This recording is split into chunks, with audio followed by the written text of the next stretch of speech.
Le promeneur ou l'hôte de passage qui visite le petit musée de Haydn en Suisse alémanique se trouve brusquement devant un vieux fauteuil à l'étoffe râpée, perpétuant le souvenir du grand homme qui passa ici les 18 dernières années de sa vie. Un homme qui plus qu'aucun autre connut les hauts et les bas de l'existence. Henri Dunant, le fondateur de la Croix-Rouge. Henri Dunant naquit le 8 mai 1828 à Genève. Il était le fils d'une ancienne famille, à la fois considérée et aisée. À l'époque, Genève était encore une république patricienne et le père d'Henri, Jean-Jacques Dunant, siégeait au conseil représentatif de la République et canton de Genève, le pouvoir législatif d'alors. Au cœur de la vieille ville, non loin de la place du Bourg-de-Four, perdu dans ses rêves, le long d'une rue en pente raide, la rue Verdaine, se dresse aujourd'hui encore la maison natale d'Henri Dunant, vieille demeure bourgeoise de la Haute-Ville, où il fut élevé selon des conceptions religieuses et morales extrêmement rigides. Dès sa prime jeunesse, Henri participa activement aux occupations charitables de ses parents.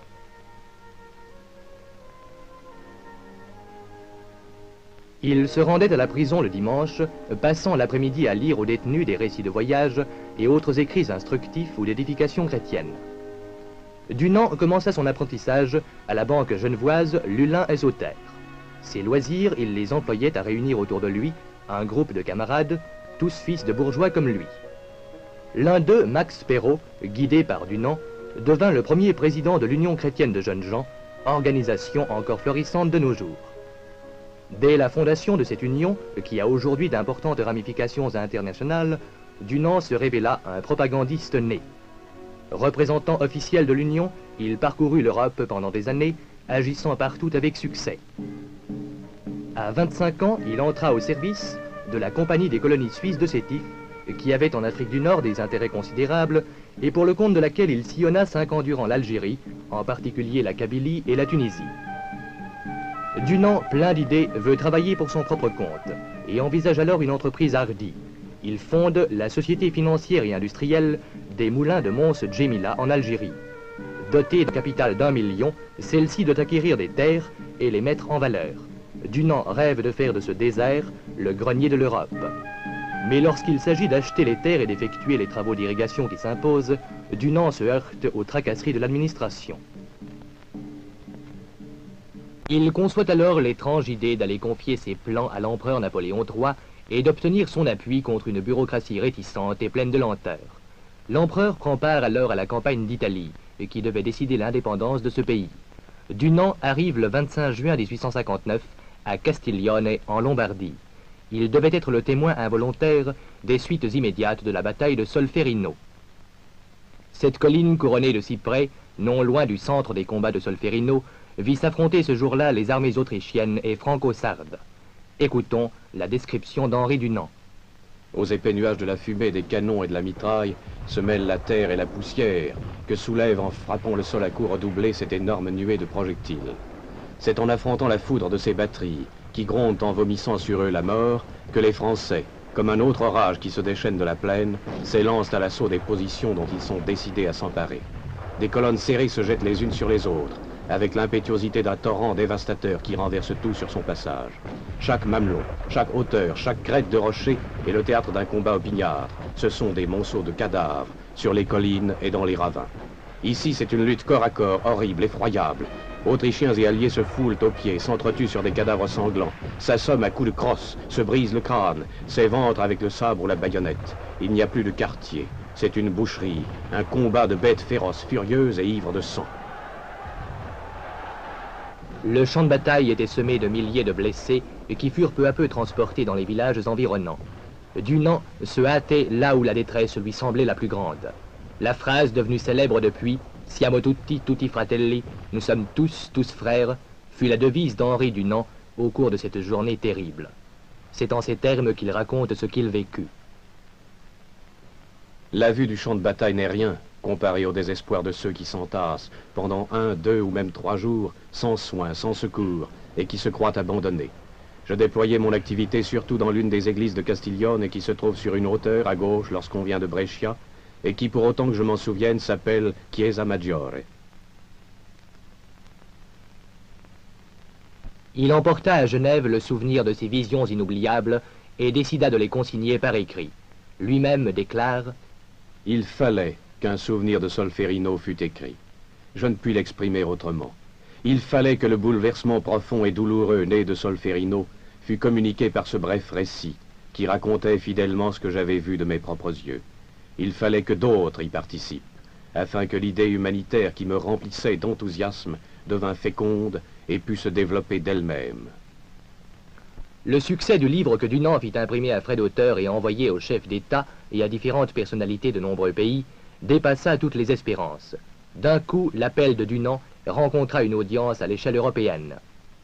Une commission spéciale se forma à la Société genevoise d'utilité publique.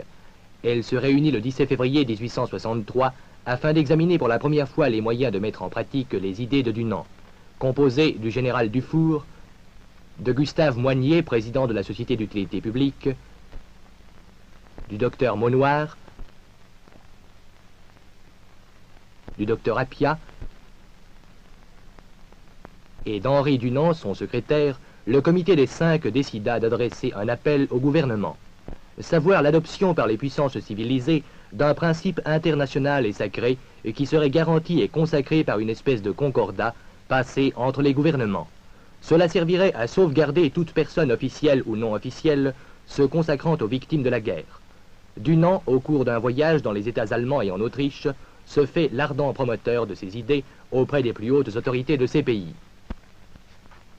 En octobre 1863 eut lieu à Genève, au palais de l'Athénée, sur l'initiative du comité des 5, une conférence internationale au cours de laquelle les délégués de 16 pays élaborèrent les fondements du futur mouvement de la Croix-Rouge. L'une des résolutions de cette conférence prévoit l'organisation dans chaque pays d'un comité destiné en temps de guerre à collaborer avec le service de santé des armées. Ces comités deviendront plus tard les sociétés nationales de la Croix-Rouge. Les décisions prises à la conférence internationale de Genève subissent bientôt leur première épreuve du feu. Au cours de la guerre du Schleswig-Holstein, où Prussiens et Autrichiens se battaient contre les Danois, on vit apparaître pour la première fois des représentants de la Croix-Rouge sur un champ de bataille.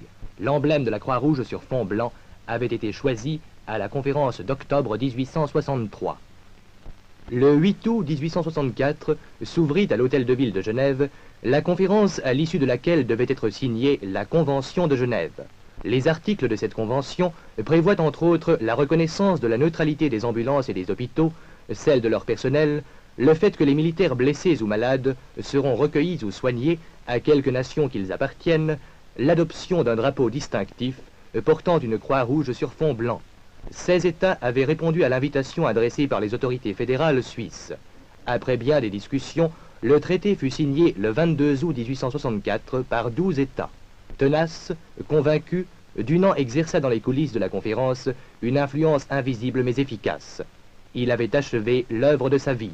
Cependant que Dunant recevait de partout des témoignages de reconnaissance, son destin prit un tour tragique.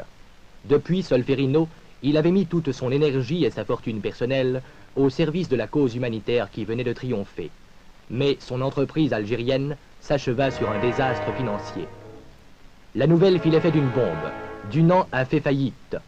Un homme qui était devenu une sorte de statue vivante s'écroulait sous les coups d'un aveugle destin.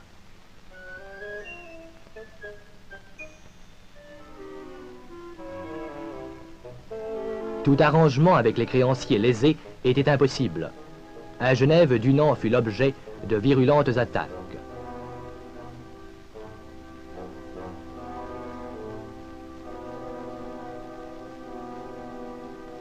Dunant dut démissionner de ses fonctions de secrétaire du comité de la Croix-Rouge et disparut dans l'ombre.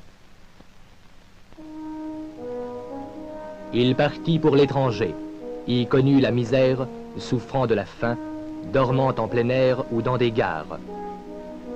Dunant écrivit « Après que le malheur se fut abattu sur moi, moi aussi j'ai mené la vie la plus modeste et connu toutes sortes de privations. Moi aussi j'ai été de ceux qui, sur la route, mangent par petites bouchées un crouton de pain dissimulé dans la poche. » En dépit de sa situation misérable, il intervint auprès des belligérants du conflit franco-allemand de 1870 pour assurer le respect de la Convention de Genève. Pendant le siège de Paris et lors des journées de la Commune, il multiplia les interventions, pour venir en aide à la population et tenter d'obtenir la neutralisation de certaines villes qui deviendraient autant de refuges pour les soldats blessés.